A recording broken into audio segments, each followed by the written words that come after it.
Hello, I'm Catherine Maguire. Welcome to the Soul Alchemist Podcast.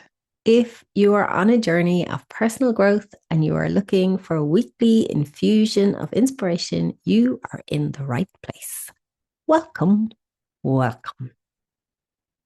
I am getting over the last bit of this cold, so I know I probably sound a bit nasally or a bit raspy.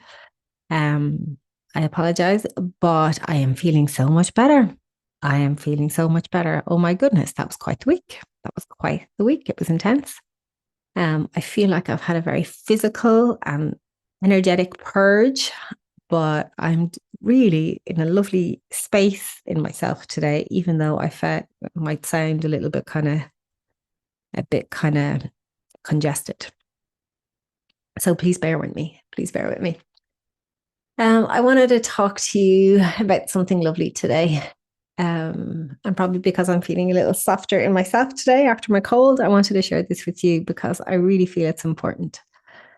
I have been helping women for 25 years now remember who they are, which means remember the essence of who they are, their gifts, just the very fabric of their being, and in that process to let go of all the places they're constricted. So the places, their beliefs, their behaviors, all those things where we keep ourselves small, you know?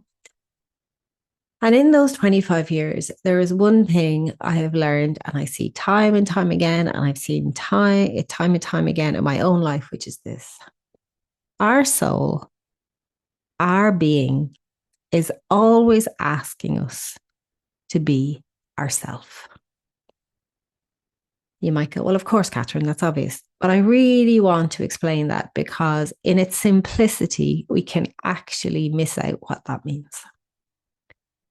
So when we're tiny, and we, came into this world very quickly, and I've said this before, very quickly, we put coping mechanisms in place, coping mechanisms to keep us safe, coping mechanisms to get attention or love, coping mechanisms so that we could get on in life and navigate our surroundings, wherever it was. And over time, those coping mechanisms, they become our behaviors, they become often what we think are our personalities, and they become our way of being in the world. But they're not us. They're not us. They're our armoring. They're our armoring. And our soul is asking us to be ourselves, which means our soul is constantly asking us in a way that is safe and a way that is true and a way that is gentle to release that armoring. So the true, authentic, fleshy, vulnerable human that's on the inside underneath all the armoring can be present in the world. And more importantly, so that we can be present with ourselves, so we can fully embrace ourselves and be that. And that means we embrace our light and our dark. We embrace the bits that are polished and the bits that are messy. We embrace our gifts and the things we still have to learn yet. Like we embrace the totality of who we are. We embrace the days we get it right and the days we mess up and get it so terribly wrong, and we go, that's the human experience. We embrace the wholeness, the allness of who we are. All right. Because what happens from within that armoring is we want to be ourselves and we want to prove we're good enough. So we work really hard.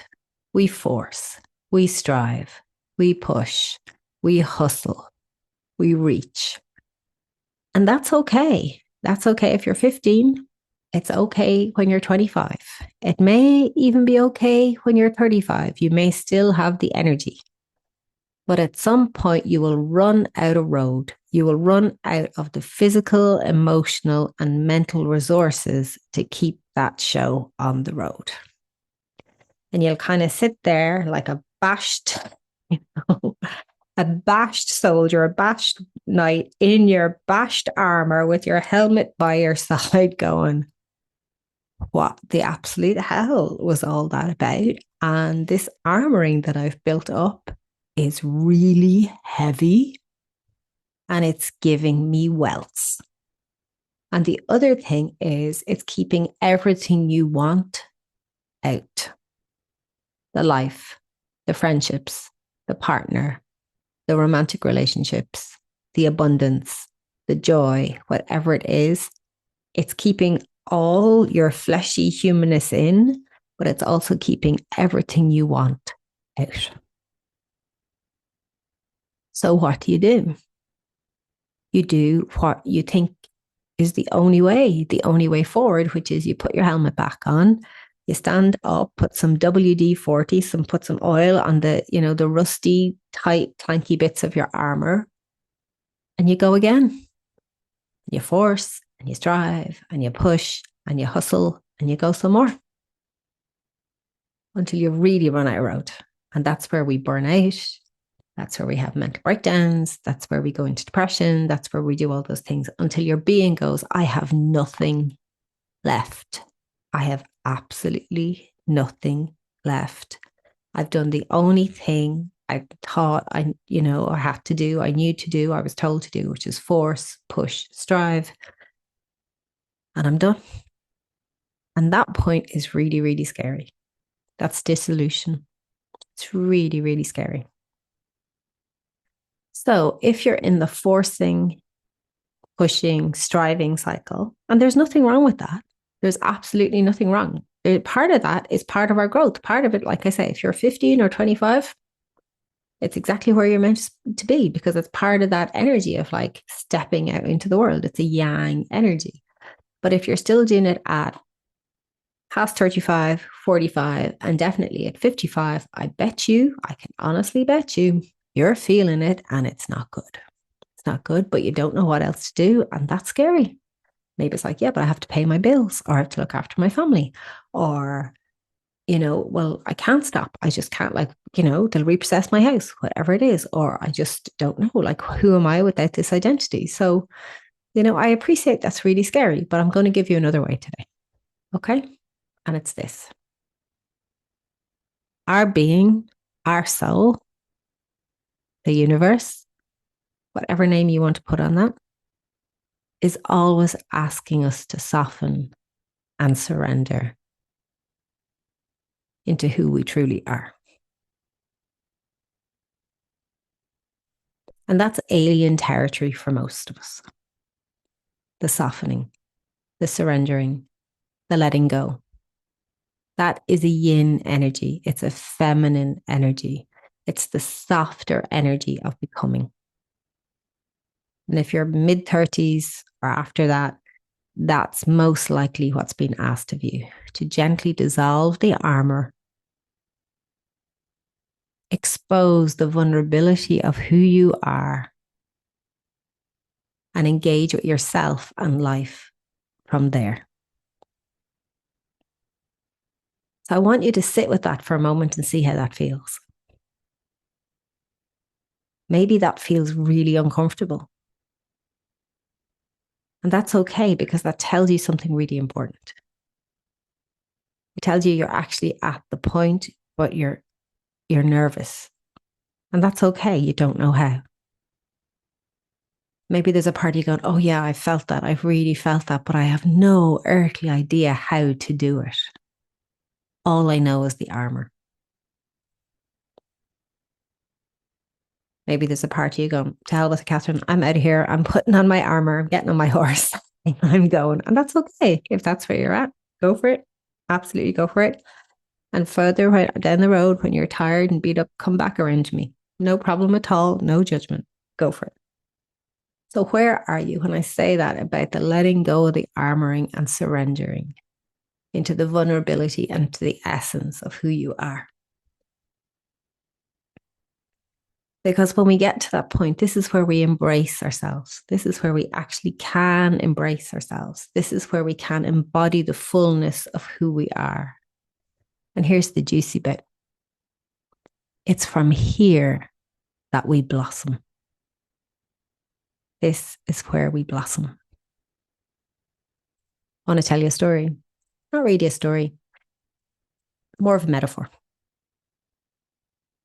My neighbor Carmela has fabulous roses, really fabulous roses. And they're beautiful colors. And she's one in particular that has like ivory with tinges of pink and tinges of peach. And I love it. It's gorgeous. And this rose is probably, it's not a climbing rose, it's a standard rose, a standing rose. This rose is probably, I don't know, at least 8 feet tall. I know I do have to look up. I'm 5 feet and a little bit. I do look up at it to see the top of the blooms, you know? And I stood in her garden one day and I was talking to her and I was smelling the rose and I was admiring it. I was touching the softness, the velvetness of the petals. And I was saying to her, I said, that's really interesting. I said, this breed of rose, this type of rose doesn't have thorns. And she was like, I don't understand. And I was like, this type of rose, it doesn't have thorns. In Ireland, all our roses have thorns, unless you buy a particular variety that doesn't have thorns. You know, they have thorns. And she goes, Catarina. That's what she calls me. She was like, they all start out with thorns. But when they get big enough and strong enough, they shed the thorns. They don't need them anymore. This rose, when it was small and just establishing itself, it had thorns. It's tall now. It's strong. It's healthy. It doesn't need them. And I have to tell you, that blew my freaking mind. It blew my mind because I always thought roses had thorns. And when I thought about it, and I thought about my mum's garden and my grandmother's garden, the roses were always kept short. They were always kept short, kind of at hip level or a little higher. They never got to grow as tall as Carmela's roses. They never got to be fully grown. And that's often the case with ourselves. We often keep ourselves clipped. We keep ourselves pruned. We keep ourselves closer to the ground, afraid to stand tall and really, expand into the fullness of who we are. We don't let ourselves become that fully mature rose. So how do we do that? How do we do that? We pay attention to the thorns. We pay attention to the thorns. So as you go through your week this week, I want you to watch your engagement with yourself and especially with other people, because they are going to give you some really fabulous insights and information. All right. So picture this. You're at work, for example, and you're having a conversation with a colleague. And I want you, while having the conversation, to also pay attention to you while you're having the conversation and notice, where am I thorny? Where am I a bit guarded? Or where am I trying or forcing? Where am I trying to be professional? Or where am I trying to not make a fool of myself? Or where am I trying to create a particular appearance or a particular perception of who I am? Where am I forcing? Where am I trying? Where am I striving? Where am I trying to kind of create an illusion of that I have it all together? That's a thorn. And then you don't have to do anything in that moment. You can go on with your meeting, go on with your engagement. But then afterwards, I want you to think about it. How could I do that differently without the thorn, without the barb? Where could I open?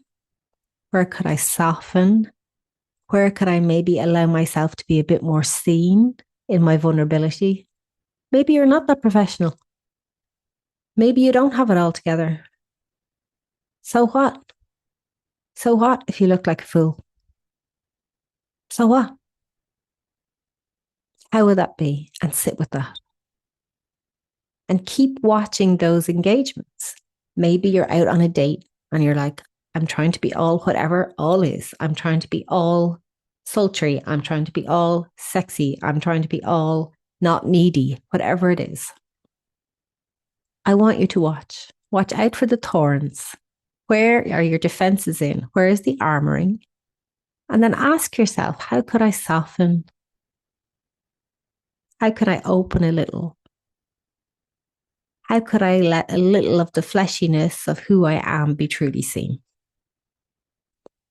And play with it. And play with it.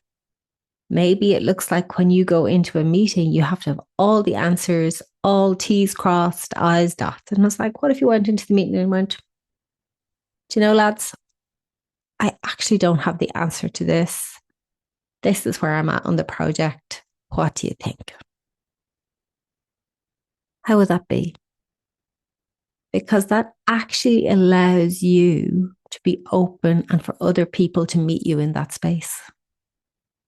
It's in our vulnerability we connect to others. And I don't mean vulnerability for vulnerability's sake, like a honey trap. I'm being all vulnerable so I'll get people's attention or so I'll get connection. I don't mean it like that.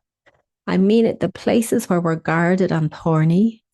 How could we relax a little, release a little, soften a little, surrender a little into who we are, and create space for someone else to meet you in that space? Think about the rose. What are those thorns protecting? You know, they're protecting those beautiful, soft petals.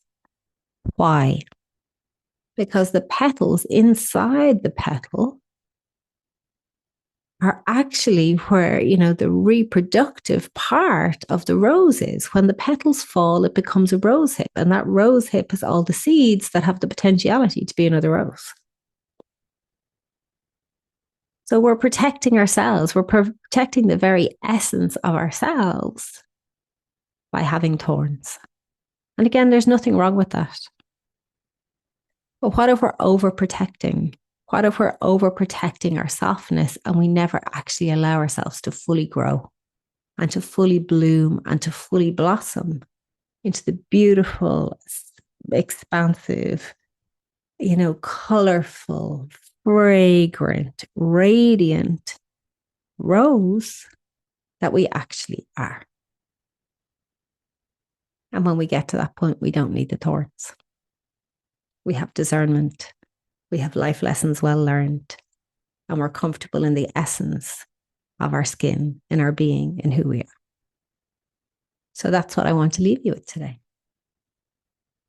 I want you to leave you with an invitation to soften, to explore where you've got the thorns and how, as you go through your week, maybe you could, you know, soften and let go of some of those thorns and meet people, whether that's friends, family members, colleagues, possible partner, a date, in a whole new way. Let me know what you discover. Have a gorgeous week. All my love. Slán. Agus ciao. Bye.